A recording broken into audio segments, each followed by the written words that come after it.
राधे राधे। तो ये हैं पंडित सचिन उपाध्याय, जो आपको 12 ज्योतिर्लिंग के बारे में बताएंगे। तो जानिए पंडित जी से क्या बताते हैं 12 ज्योतिर्लिंग के बारे में। तो बताइए पंडित जी। बोलिए अवंतिका नरेश कालों के काल राजाधिराज महाकाल महाराज की जय। यह प्रथम ज्योतिर्लिंग जिसे आप देख रहे हैं, ये सोमनाथ ज्योतिर्लिंग है। ये गुजरात में स्थित है। इसको भगवान चंद्रदेव ने सतयुग में स्थापित किया था। इसके दर्शन मात्र से ही मनुष्य के समस्त पापों का विनाश हो जाता है। जिस प्रकार हमारी 12 राशियां हैं, उसी प्रकार हमारे 12 ज्योतिर्लिंग हैं। ये प्रथम ज्योतिर्लिंग सोमनाथ है। बोल शंकर भगवान की जय। ये द्वितीय ज्योतिर्लिंग श्री मल्लिकार्जुन है। ये श्री शैलम में आंध्र प्रदेश में स्थित है। इसमें भगवान महादेव और माता पार्वती हैं, स्थित विराजमान हैं। इसकी कथा बड़ी प्रचलित है।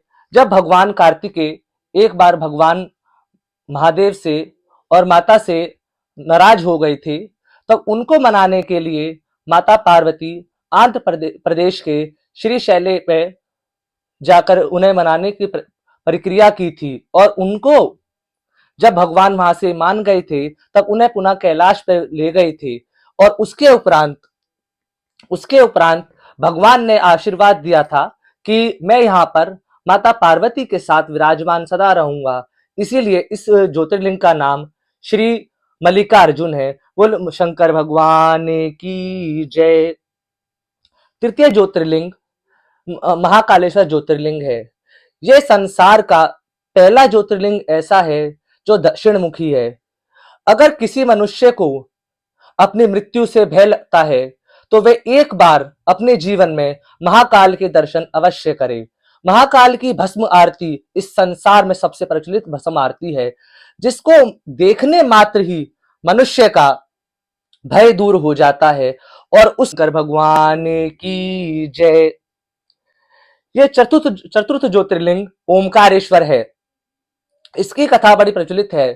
जिस प्रकार महाकालेश्वर में भगवान की भस्म आरती होती है, उसी प्रकार ओमकारेश्वर में भगवान माता पार्वती के साथ संध्या में शयन करते हैं। और यहाँ पर भगवान के लिए चौसर रखा जाता है। और जब पुनः प्रातः काल 4 बजे मंदिर खोला जाता है, तब चौसर फैली हुई होती है। अर्थात भगवान शंकर और माता पार्वती रात को ओमकारेश्वर में चौसर खेलते हैं। बोल शंकर भगवान की जय। पंचम ज्योतिर्लिंग है केदारनाथ। इसकी कथा बड़ी प्रचलित है। जब महाभारत के युद्ध में पांडवों से बहुत हत्याएं हुई थी, तब भगवान शंकर उनसे बड़े रुष्ट हो गए थे। तब भगवान कृष्ण के आदेश पर उन्होंने पांडवों को कहा था कि वो भगवान शंकर के दर्शन करें और स्वर्ग की यात्रा प्रारंभ करें। भगवान उन्हें दर्शन नहीं देना चाहते थे, इसीलिए भगवान बैल रूप में अदृश्य हो गए थे, जिसके कारण भीम ने उन्हें केदारनाथ रुद्रप्रयाग में पकड़ा था, जहां पर उनके बैल स्वरूप के दर्शन होते, जहां पर भगवान बैल स्वरूप में विराजमान हुए थे। जहां पे भीम ने उनको पकड़ा था, वहां पर भगवान शंकर केदारनाथ स्वरूप में स्थापित हुए थे। बोल शंकर भगवान की जय। जिसे ये है षष्ठम ज्योतिर्लिंग भीमा शंकर, जिसे आप देख रहे हैं। ये बड़ा प्रज्वलित है। इसे भगवान शंकर ने राम जी के साथ स्थापित किया था। जब भगवान श्री राम ने कुंभकर्ण का वध कर दिया था, तो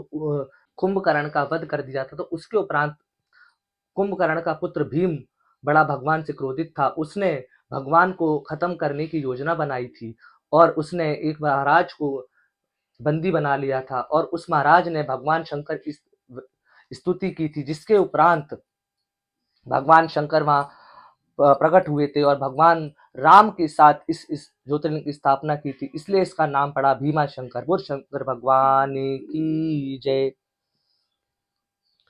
ये सप्तम ज्योतिर्लिंग काशी विश्वनाथ। जो मनुष्य काशी विश्वनाथ के दर्शन करता है, उसे इस संसार में पुनः जन्म लेना नहीं पड़ता। यहाँ पर जो मनकड़िका घाट है, वह संसार का सबसे प्रचलित घाट है, शमशान घाट है, जहाँ पर 24 घंटे चिताएं जलती रहती है यहाँ, क्योंकि यहाँ पर भगवान नारायण का मणिबंध गिरा था, जिससे इस घाट का नाम मणिकर्णिका घाट पड़ा। और भगवान ने यहाँ पर बैठकर माता सती का इंतजार किया था, इसलिए इसका नाम काशी विश्वनाथ है। भगवान की जय। जिस ज्योतिर्लिंग को आप देख रहे हैं, ये अष्टम ज्योतिर्लिंग त्र्यंबकेश्वर है। इसमें ब्रह्मा विष्णु महेश तीनों का वास है। जो मनुष्य इन तीनों के दर्शन करता है, उसके समस्त पापों का विनाश हो जाता है और भगवान शंकर उसकी समस्त इच्छाओं को पूरी करते हैं। इनके दर्शन मात्र से ही भगवान की असीम कृपा हम पर होनी प्रारंभ हो जाती है। बोल त्र्यंबकेश्वर महाराज की जय। नवम ज्योतिर्लिंग ये है वैजनाथ धाम। इसे संसार के समस्त ज्ञाता ब्राह्मण देवता रावण ने स्थापित किया था। जब रावण भगवान शंकर को लंका ले जा रहा था अपने साथ, तब भगवान उसके साथ लंका में नहीं जाना चाहते थे, कि भगवान जानते थे कि अगर रावण उनको लंका ले गया तो वह हमेशा के लिए भगवान को वहां पे रहना पड़ेगा। इसलिए भगवान ने वहां पे जाने से इनकार कर दिया और रावण को वरदान स्वरूप उन्हें अपनी शिवलिंग दी। रावण को ये वरदान मिला था कि अगर वो शिवलिंग जहां पर भी स्थापित कर देगा, वहीं पर वो हमेशा के लिए स्थापित हो जाएंगे। इसीलिए देवघर झारखंड में रावण ने इस शिवलिंग को स्थापित किया था। इस शिवलिंग पे आज भी रावण की अंगूठे के निशान है।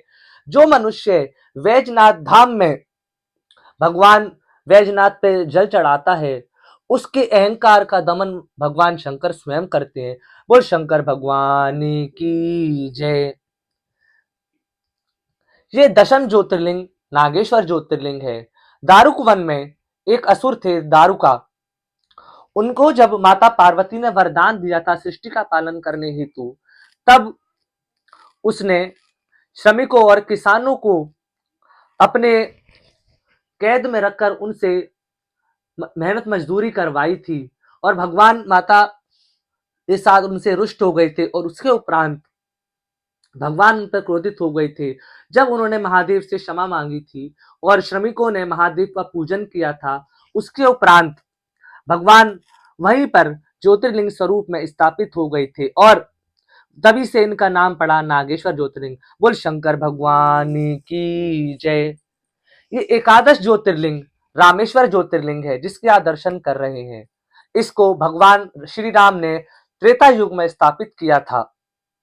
जब भगवान लंका पर चढ़ाई करने जा रहे थे, तो उससे पहले भगवान समुद्र देव की पूजा करना उन्होंने प्रारंभ किया था। तब उन श्री राम ने भगवान शंकर की स्तुति की थी और वहां पर अपने हाथों से रामेश्वर ज्योतिर्लिंग की स्थापना की थी और भगवान शंकर वहां पे सदा के लिए विराजमान रहे थे। और भगवान शंकर ने और भगवान श्री राम ने मनुष्य को वरदान दिया था कि जो मनुष्य कलयुग में रामेश्वर ज्योतिर्लिंग पर जल चढ़ाएगा, उसका इस संसार में पुनः जन्म नहीं होगा, वह हमेशा के लिए वैकुंठवासी हो जाएगा। बोल शंकर भगवान की जय।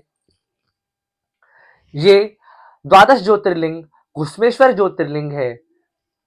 एक महादेव की अति प्रिय भक्ति घुष्म, उसने उसका विवाह जब हुआ था तो वह निसंतान थी। इससे वह हमेशा दुखी रहती थी, तो उसने अपने पति का विवाह अपनी बहन से करवा दिया था और उसके उपरांत उन्हें एक पुत्र की प्राप्ति हुई थी। इससे घुष्म को बड़ी बड़ी चिंता रहती थी कि अब उनके जो पूर्व पति हैं वो उनसे प्रेम नहीं करते हैं। इसीलिए उन्होंने रात्रि के समय घुष्म के पुत्र को उनको वध कर दिया था।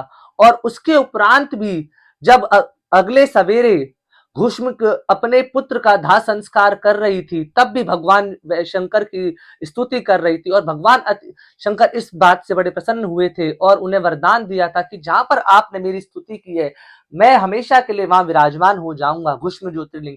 और वह ज्योतिर्लिंग घुश्मेश्वर ज्योतिर्लिंग के नाम से जाना जाएगा। जिस मनुष्य को पुत्र की कामना होती है, वे अपने जीवन में एक बार घुश्मेश्वर ज्योतिर्लिंग के दर्शन अवश्य करे। बोल शंकर भगवान की जय।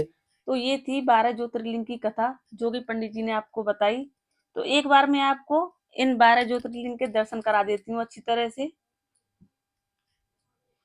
ये हैं हमारी 12 ज्योतिर्लिंग, शिव जी के रूप। इनके बारे में पंडित जी ने बताया। अगर आपको इनके बारे में और भी कुछ जानकारी चाहिए तो आप पंडित जी से संपर्क करें, सचिन पंडित जी, जो दिल्ली में रहते हैं, सचिन उपाध्याय। और इनकी आईडी मेंशन कर दूंगी, तो आप इनसे संपर्क कर सकते हैं। राधे राधे, और हरे शंकर कृष्णा भगवान की की जय। जय।